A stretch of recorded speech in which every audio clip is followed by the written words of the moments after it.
Guys, I just finished stream, but I had to record this video because I needed to tell you that I've reached my chess peak. I've literally never been higher rated than what I am right now. It just happened on stream, and I had to show you the game which led me to my highest chess rating ever. Because guys, in the 17 years that I've played chess, this is the highest rating I've ever had. I've never been a single point higher rated than this. And I really wanted to show you how I got here. So guys, I played right now against this 2200 Juliangas, and he started with the move e4, c5. This was a pretty crazy game. It was in blitz, so the game was 3 minutes long. It was a very short game, and I actually never thought that the first peak in chess that I would get would be in blitz and not in a longer time control, because I'm typically more of a longer thinking sort of person. I like thinking when it comes to chess. So I'm very surprised that my peak has been in blitz. But he played knight f3 and I went e6, and now he played c4, which is actually a really annoying move to play against. This is called the Cramling variation, and the idea of going c4 is that you're putting a lot of pressure on d5. You're kind of stopping black from going d5, which is typically the dream in the Sicilian. You really want to go d5 as black. So white is getting a lot of space, and you're also kind of opening up for the knight to come up to c3 without blocking the c-pawn. What are the disadvantages of this? Well, the disadvantage is that this square might become a little bit weak, but in general, I actually think that c4 is a really annoying move to play against, and I hate it when people playing against me. So if you ever play me, please do not play c4. I'll be very sad. I went knight c6, and here actually d4 is the main move, but he went knight c3, which is a sort of mistake in the sense that it allows me to go knight d4 and block this pawn from pushing now. Now, guys, I didn't know that this was good. So if you face this, then now you know you should actually go knight d4 here and block.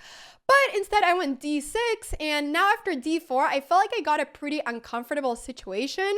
I really wanted to win this game because, well, it was going to be my final game of the day pretty much. So if I lost this game, I was going to end. I wasn't going to play anymore. So I really wanted to hit a new peak.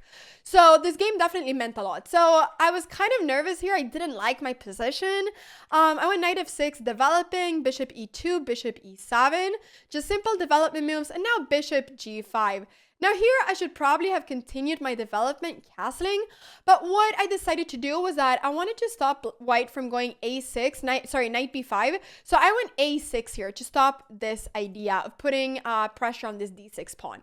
So he castled, and I went castles, and then king h1. And here I was actually really surprised because I just felt like, what is the king doing over here? It felt like a sort of loss of a tempo.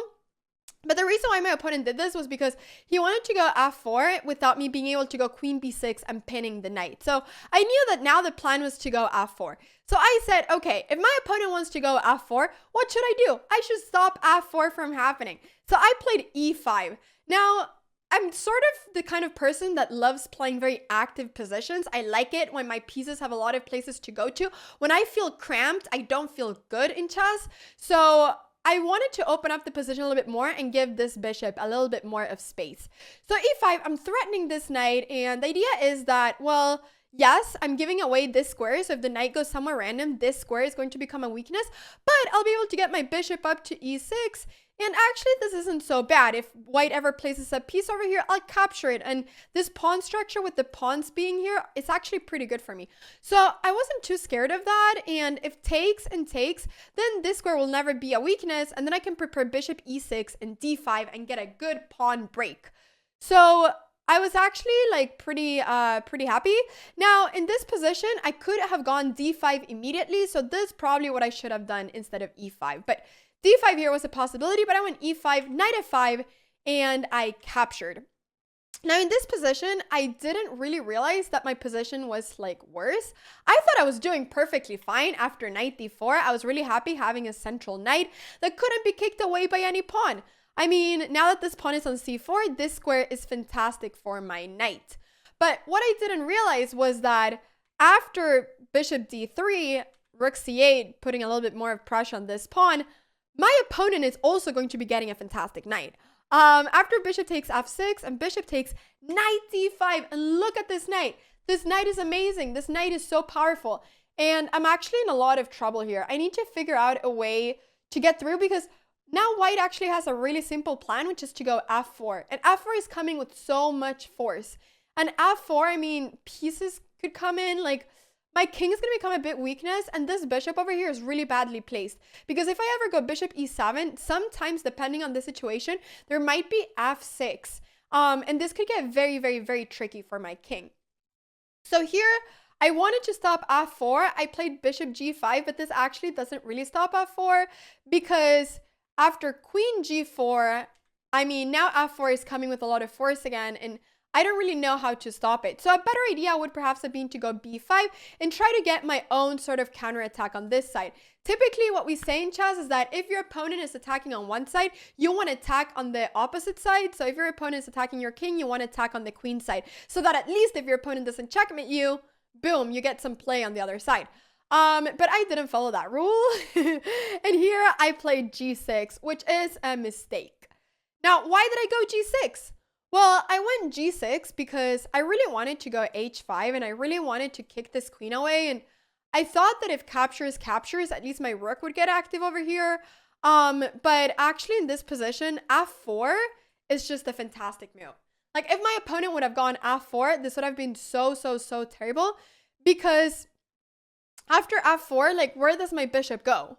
I mean, if I capture, there's so many issues, but one of them is simply that after h4, I mean, this is kind of crazy, but I mean, if bishop h6 and f6 is coming, and if I capture, there's going to be rook takes f4, I'm losing a piece. But the main point here is that my king is super weak, and my opponent's pieces are fantastic, and my pieces just don't have any good squares. So f4 would just have been a fantastic pawn push, but my opponent didn't do it, and I was really happy. He captured on g6, which is not a bad move. Not a bad move. I captured back with the f pawn, and now he can go f4 again. He could go this, and now I would be in a lot of trouble again. There's also the sort of ideas that after f4, if my bishop leaves this diagonal, there's queen c8 takes a knight e7 check. I need to look for all of those forks because this knight in the center is terrifying. So he played h4.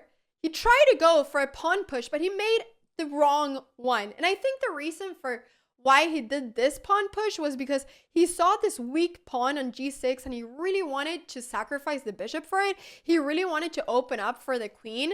But I think he didn't realize that I actually had some defensive measures here. So after h4, I need to capture the pawn. I can't go anywhere else because queen takes c8 is coming. So bishop takes h4, and here actually g3 would have been interesting. But he captured on g6, and this was the move that I was expecting.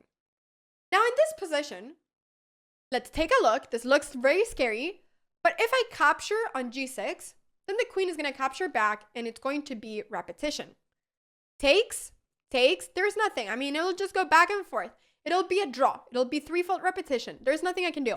But I really wanted to win this game. And I realized that I was probably slightly worse, but I didn't think I was that much worse in this position. I thought I was slightly worse because this knight is so strong and my bishop is worse than this one. But so I decided to go queen g5. And the idea of this is just simply that, I mean, if the queen doesn't capture here, then I'll just capture this bishop.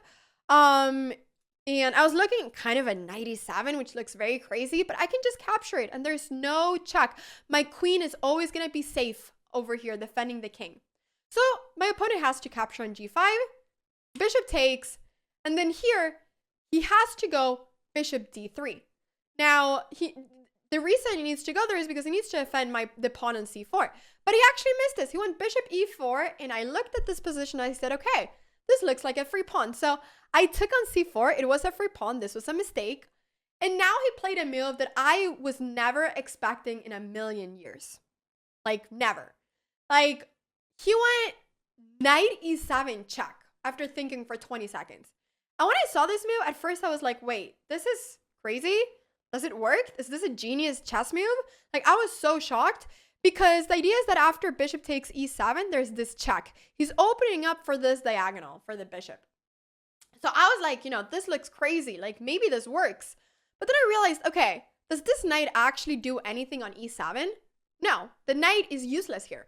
I can actually just move my king, get away from this check, and all of a sudden, the knight has no squares. Where is the knight going? So Well, I'm threatening the knight right now. He went knight d5. And here, in this moment, I missed a fantastic chess move. Really beautiful chess move, actually, which is knight e2. This is a fantastic chess move. Why is it so good? Well, the reason for why it's so good is because I'm taking away this escape square of my opponent's king. So right now, if the bishop goes somewhere random, I'm threatening the bishop right now. If it moves somewhere random, I have rook h4 checkmate. And the question is, where does the bishop go? If the bishop goes to f3, I'll go here. Here, I'll do the same thing. The only move is to go f3 to defend the bishop. But then I have knight g3 check, and this is a crazy, crazy, crazy fork. I mean, this is just a fork. I'll just be able to capture on f1, and this is just going to be completely winning. So, yeah, so this would have been a fantastic move. Instead, I didn't see this. I saw the idea of threatening the bishop. I went knight c6, threatening the bishop, and now, you know, he could have gone f3. Now there's not this fork anymore. But what did my opponent do? b3. He went b3. And I just looked at the position and I was like, the bishop is hanging. This is a peek. I was so in shock when he played it. I captured the bishop and he resigned here. My opponent resigned because he knew that he was just going to lose the rest of the game as he was a piece down and there was no counterplay. But I was so shocked, and I hope that this serves you as motivation that 2200s can blunder pieces in one move. You know, I mean, this was a strong opponent. This happens at all levels. So if you lose a chess piece or if you blunder or whatever, don't feel bad. It happens to absolutely everyone. But I was so happy because this made me get my highest chess rating ever of 2281. Now, guys, I'll be trying to reach 2300. That's going to be my next big goal. And I will make a video when I reach 2300. But I hope that you guys enjoyed seeing how I got my biggest chess rating ever and enjoyed seeing the game of it. And I'll see you all in the next video. Thank you guys so much for watching.